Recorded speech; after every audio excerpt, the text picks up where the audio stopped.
Eu vou falar bem rapidamente dos radicais da reforma. Sempre que há uma reforma tão forte como essa que estava acontecendo ali, com tantas transformações, sempre acontece o surgimento de movimentos radicais, que levam a coisas extremistas, que levam um pouco longe demais. Na Alemanha, quando Lutero ficou aqueles 10 meses em Wartburg, um outro indivíduo, um outro professor de Wittenberg assumiu o controle do que vinha acontecendo. Esse sujeito chamava-se Andreas Bodenstein von Karlstadt. E esse Karlstadt, ele era um indivíduo que radicalizou mais. Ele, assim que o Lutero saiu, ele já foi nas igrejas, arrancou todas as imagens e foi fazendo coisas que o Lutero não faria, né? O problema era um problema de velocidade. Ele estava fazendo muito rápido. Em 1524, um outro luterano, de nome Mintzer,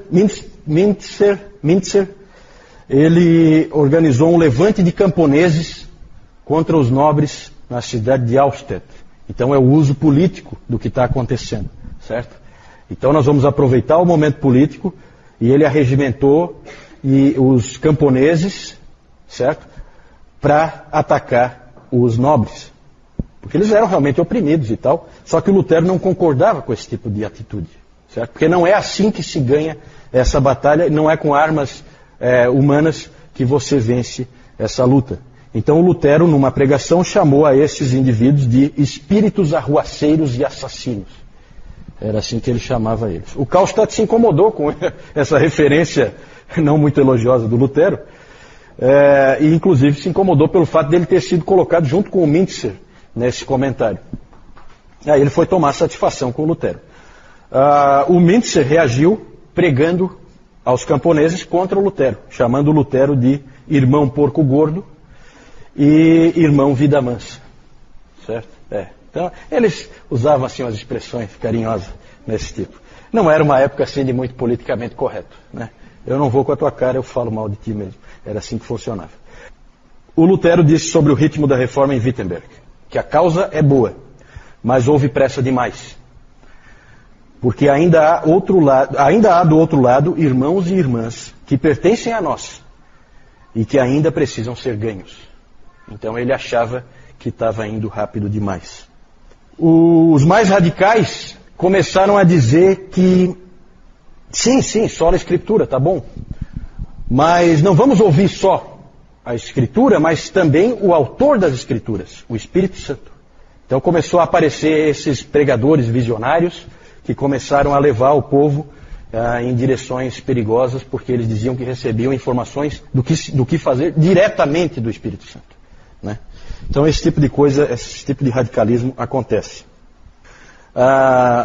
Esses que diziam que o Espírito Santo falava com eles, o Lutero, naquele estilo dele também, disse a respeito deles: esses são os que engoliram o Espírito Santo, com penas e tudo. Não é muito, uma maneira muito respeitosa de falar, mas é claro que ele está pensando na figura do pombo descendo sobre Jesus Cristo, né? E ele estava irritado com esses sujeitos. Vamos ver em Zurique. Em Zurique, em 21 de janeiro de 1525, um sujeito chamado Konrad Grebel, ele batizou um outro homem, de nome George Blaurock. E esse George Blaurock depois batizou outras pessoas. Tudo bem, até aí tudo bem. O problema é que esses indivíduos já tinham sido batizados quando eram bebês na Igreja Católica. Certo? E isso gerou um problema do tamanho do mundo. Porque batismo só pode ter um. E esses indivíduos estavam batizando pela segunda vez. São os anabatistas. Ana pela segunda vez e batista de batismo, né? Então eram batizados pela segunda vez. E esses homens eram um problema para o Zwinglio, porque esses homens que eu citei eram irmãos, eram amigos de Zwinglio. E eles estavam fazendo aquilo por causa da pregação do Zwinglio. Que é as Escrituras, o que as Escrituras dizem e nada mais. Só que não era esse o entendimento da igreja, de que você podia ser batizado novamente, e que o batismo quando você era bebê não valia nada porque você não cria. E então surgiu esse movimento anabatista, contrariando séculos e séculos de um pensamento diferente. Eles foram sempre perseguidos, eles foram perseguidos tanto pelos católicos como pelos protestantes. Esses indivíduos sofreram muito, esses anabatistas. 85% deles foram mortos por católicos e 15% por protestantes. De qualquer maneira, os protestantes têm aí 15% que eles vão ter que explicar por que fizeram isso, né? Normalmente os católicos queimavam eles e os protestantes afogavam, né? Bem irônico, né? Já que eles queriam ser batizados de novo. Então tem essas coisas ruins que aconteciam, né? Esses indivíduos, eles defendiam o batismo de crentes, como os batistas fazem hoje. Eles defendiam a liberdade religiosa. É claro que ninguém nunca vai saber se eles defenderiam a liberdade religiosa se eles fossem maioria, né? Porque isso é uma coisa muito bonita de dizer quando você é minoria, né? Mas eles defendiam, em tese, a liberdade religiosa, e eles defendiam a separação da igreja em relação ao Estado, certo? Havia alguns que eram muito radicais e eles, na verdade, queriam o sola escritura levado a um extremo, ignorando toda a história da igreja, começando do zero ali. Coisa que nenhum dos reformadores queria fazer de maneira alguma. Um anabatista disse o seguinte: tolo Ambrósio, tolo Agostinho, tolo Jerônimo, tolo Gregório, dos quais nenhum só conhecia o Senhor, nem foi enviado por Deus para ensinar. Pelo contrário, eram todos apóstolos do anticristo. Então veja a atitude radical aí, né?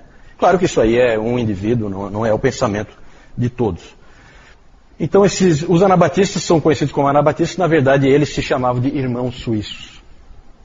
Era o nome que eles usavam. Anabatista é o nome que os outros davam para eles, né? Vejam que o rebatismo não era só um pecado, gente. O rebatismo era um crime punido pelo poder público. Por isso que eles eram queimados, né? Porque se você não tem o apoio do poder público, você não consegue fazer, né? Era o poder público que executava. Então, mas é uma mancha realmente o que foi feito. O interessante é que quando eles tomam o poder, eles não são muito melhores. Não tem ser humano bom e ser humano ruim, todos são ruins. Quando eles assumiram essa cidade de Münster, eles assumiram o controle dessa cidade, os anabatistas.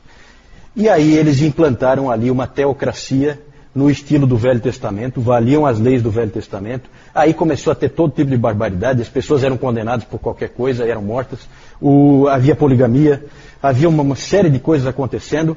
Aquilo era tão absurdo o que estava acontecendo nessa cidade que os católicos e os protestantes se uniram. Eles nunca se uniam para nada. Eles se uniram para atacar a cidade e retomá-la. Porque todos os católicos, todos os protestantes tinham sido expulsos pelos anabatistas dali, quando não perseguidos e mortos. Então vejam que quando você é maioria, as coisas mudam um pouquinho, até o discurso, né? Só que diante da ruína de Münster, depois que ela foi recuperada pelas tropas católicas e protestantes, surgiu das ruínas um grande líder para os anabatistas, chamado Menno Simons. Ele era um padre católico romano e ele via que os anabatistas eram um movimento de Deus e que na verdade eram como ovelhas que não têm pastor. Então ele foi lá e orientou eles numa direção boa, isso já na Holanda, certo?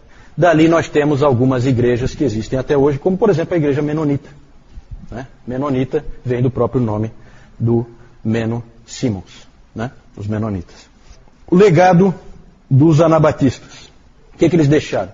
Gente, algumas coisas que todas as igrejas vivem hoje, né? Então eles são realmente à frente do seu tempo em muitos aspectos.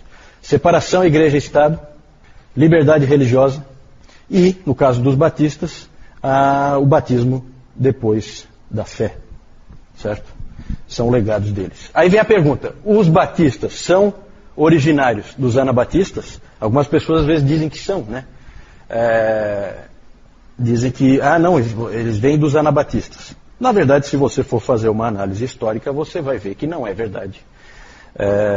Eles, com certeza, as ideias deles influenciaram os primeiros batistas, né? Por quê? Porque eles fizeram uma interpretação da palavra que pode estar certa. E nós vamos checar. E nessa checagem eles concordaram. Mas os batistas, com certeza, são originários dos puritanos ingleses, certo? Ok. Ali então o Karlstadt, e aqui o que ele estava fazendo, né? Então ele botava o pessoal para tirar ali imagens, ó. Tudo isso incomodou o Lutero porque estava indo rápido demais. Isso aí ia, na verdade, levar o povo a ficar meio sem chão. Tudo tem o seu tempo. Esse é o Mintzer, que chamou o Lutero de irmão porco gordo e irmão vida mansa. Aqui o Menno Simons e aqui os anabatistas. Aqui os pés sendo amarrados, os pés e as mãos, e eles vão ser jogados no rio para se afogarem. Né? Nada bonita essa história. Aqui então o mapa em que eu quero mostrar algumas dessas cidades que nós já falamos aqui. Está dando para enxergar aí o mapa, mais ou menos? Então aqui um pedaço da Europa só, né? Aqui embaixo a Itália, né? A bota da Itália aqui, famosa, Mar Mediterrâneo, a França, a Suíça e a Alemanha. Então é bem claro aqui que do Renascimento a coisa migra para o norte, certo? Aqui é Florença. Aliás, desculpa, aqui é Florença. Aqui é Florença onde estava o Savonarola, onde estava o Michelangelo, o Leonardo da Vinci é um florentino. Aqui é Milão, também é uma cidade importante no Renascimento, então aqui o norte da Itália. Aqui, lá em cima, no norte, é Wittenberg. Aqui, essa cidade, que número tem ali? Acho que é Worms ali, né? É, Worms. Worms. Então aqui que Lutero teve que se apresentar. Aqui, bem no meio da Alemanha, fica Wartburg, o castelo de Wartburg, onde ele ficou então, ele foi aqui capturado e foi levado para lá, ficou aqueles 10 meses, certo? Aqui, essa estrelinha aqui, 4, é Marburg, onde houve o encontro entre Lutero e Zwinglio, e que eles não se entenderam, certo? Que mais? Aqui Zurique fica aqui próximo à fronteira com a Alemanha, certo? E aqui embaixo Genebra, próximo à fronteira com a França. Tanto que Zurique é Suíça de fala alemã e Genebra é Suíça de fala francesa. Aqui é Paris, só para vocês terem uma ideia, para ter uma localização de onde fica Paris. Aqui essa cidade é Estrasburgo, na fronteira com a Alemanha. Já vamos falar dela daqui a pouco, então já estou mostrando antes. Aqui é Roterdã, onde estava o Erasmo. E aqui é Münster, onde os anabatistas tomaram o controle da cidade, e o Menno Simons depois levou então os anabatistas para a Holanda, porque realmente é muito próximo, certo?